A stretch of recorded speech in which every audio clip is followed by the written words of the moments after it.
Tales of Old Night, Episode 1, The Dark City. It is the 28th millennium. Humanity has lost the stars, lost its future, and is doing its best to lose its mind.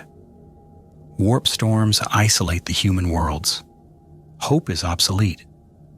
What follows is not a fable, only a perfectly ordinary tragedy for these times. I was taken during daylight, that detail matters. The sky split without sound, not a tear but a fold, as if reality itself had been pinched aside. The Aeldari did not shout or threaten or hurry. They moved like people rearranging furniture they had owned for centuries. I remember thinking, absurdly, that they looked bored. Time failed during the journey. We did not pass through the warp. I know this because the warp presses back. This place watched. The Webway felt curated. Corridors of impossible length. Angles that corrected your posture. Light that learned your outline. I saw cities nested inside cities. Populations reduced to background detail. This was not travel. This was collection.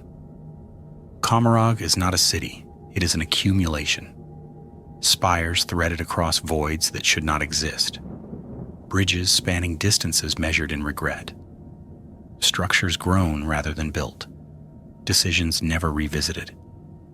Above me, towers vanished into artificial night. Below me, depth without ground, only motion. The Aeldari called this beauty and laughed when I shook.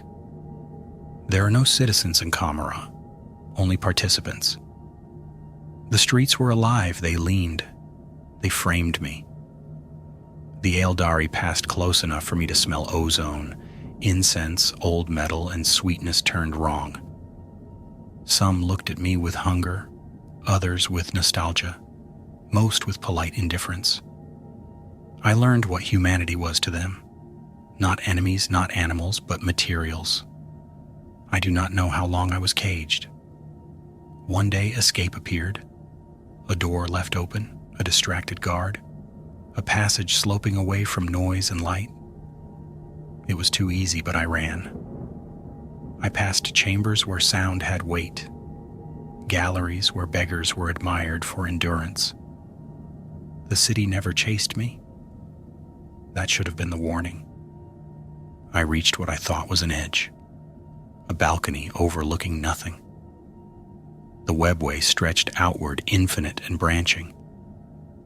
I believed I was alone until the city revealed its inventory.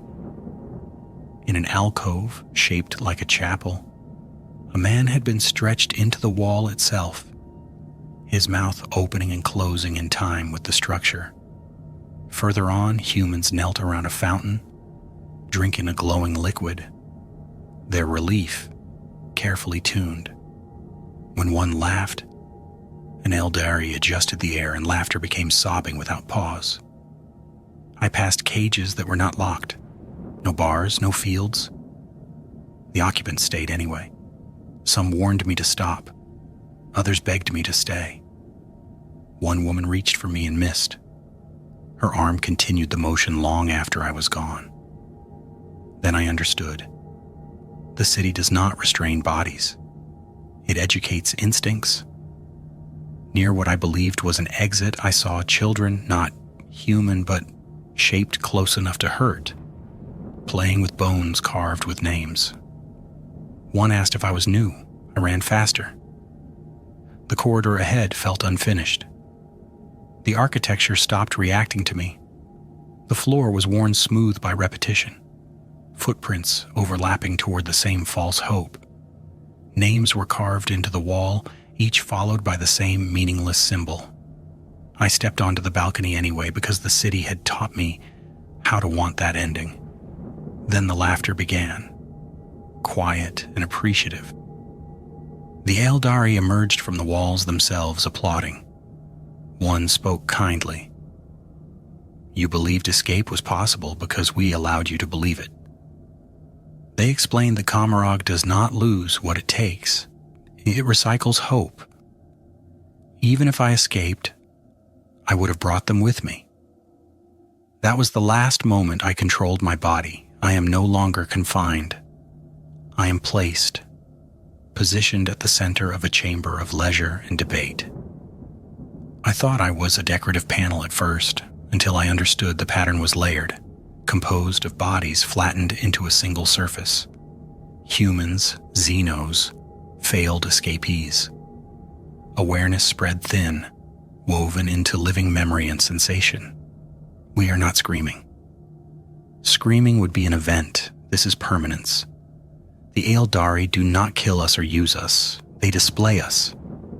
We are part of the decor, an artwork whose only purpose is to endure. Commorragh values craftsmanship. It feeds not only on pain but on duration.